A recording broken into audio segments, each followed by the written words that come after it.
Hey guys, welcome to day 1 of week 39 of the Bible in a Year Live podcast. This week we read the God's Word translation. Remember to join us on Sundays at 6:30 p.m. daylight saving time. You can find the details for the Zoom in the description.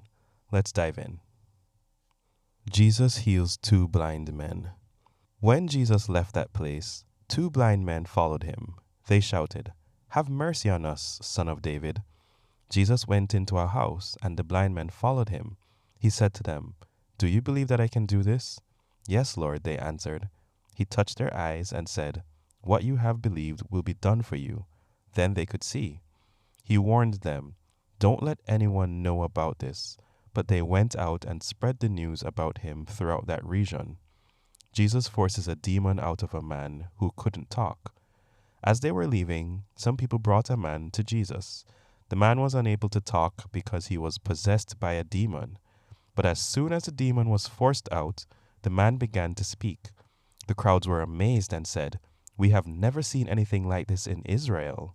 But the Pharisees said, "He forces demons out of people with the help of the ruler of demons." Nazareth rejects Jesus. Jesus left that place and went to his hometown. His disciples followed him. When the day of rest, a holy day, came, he began to teach in the synagogue. He amazed many who heard him. They asked, "Where did this man get these ideas? Who gave him this kind of wisdom and the ability to do such great miracles? Isn't this the carpenter, the son of Mary, and the brother of James, Joseph, Judas, and Simon? Aren't his sisters here with us?" So they took offense at him. But Jesus told them, "The only place a prophet isn't honored is in his hometown, among his relatives, and in his own house." He couldn't work any miracles there except to lay his hands on a few sick people and cure them. Their unbelief amazed him. When Jesus had finished these illustrations, he left that place. Nazareth rejects Jesus. Jesus went to his hometown and taught the people in the synagogue in a way that amazed them. People were asking, "Where did this man get this wisdom and the power to do these miracles? Isn't this the carpenter's son? Isn't his mother's name Mary? Aren't his brothers James, Joseph, Simon, and Judas? And aren't all his sisters here with us? Where then did this man get all this?" So they took offense at him. But Jesus said to them, "The only place a prophet isn't honored is in his hometown and in his own house." He didn't work many miracles there because their lack of faith.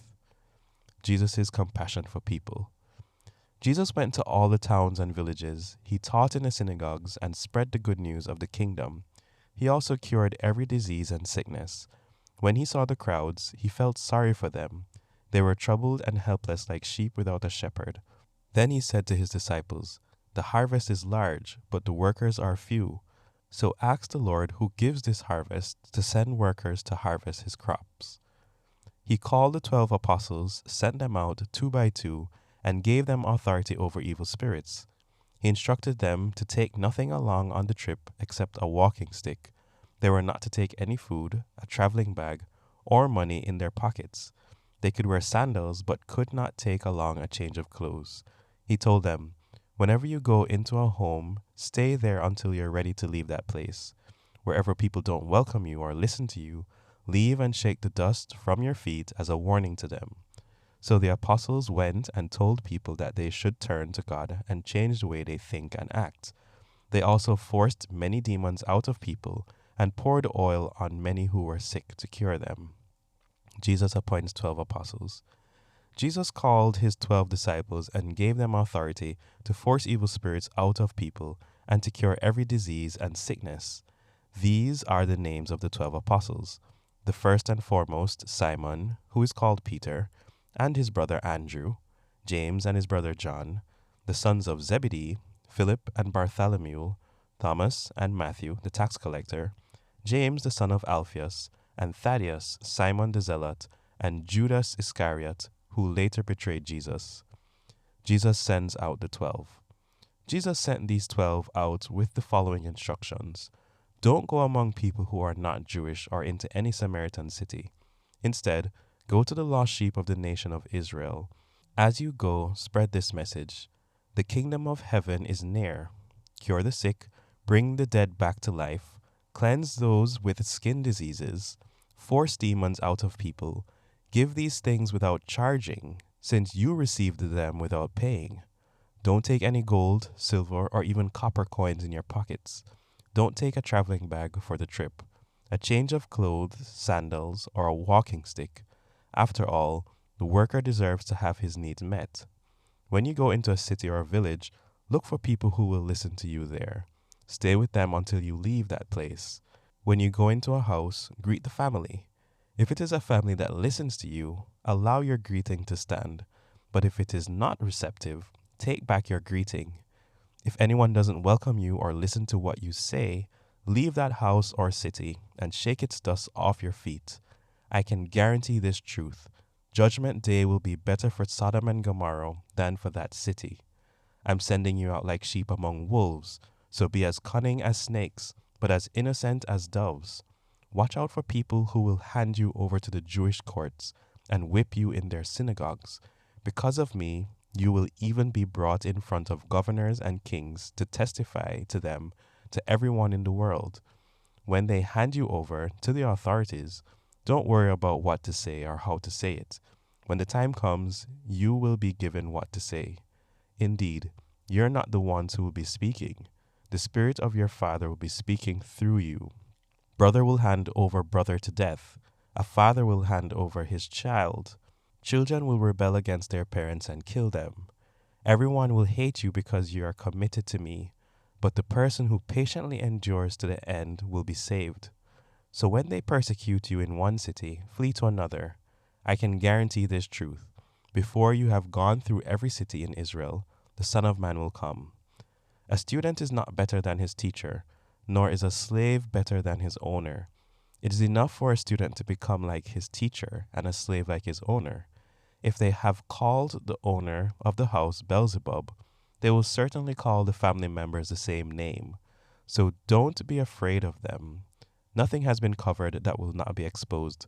Whatever is secret will be made known. Tell in the daylight what I say to you in the dark. Shout from the housetops what you hear whispered. Don't be afraid of those who kill the body, but cannot kill the soul. Instead, fear the one who can destroy both body and soul in hell. Aren't 2 sparrows sold for a penny? Not one of them will fall to the ground without your Father's permission. Every hair on your head has been counted. Don't be afraid. You are worth more than many sparrows.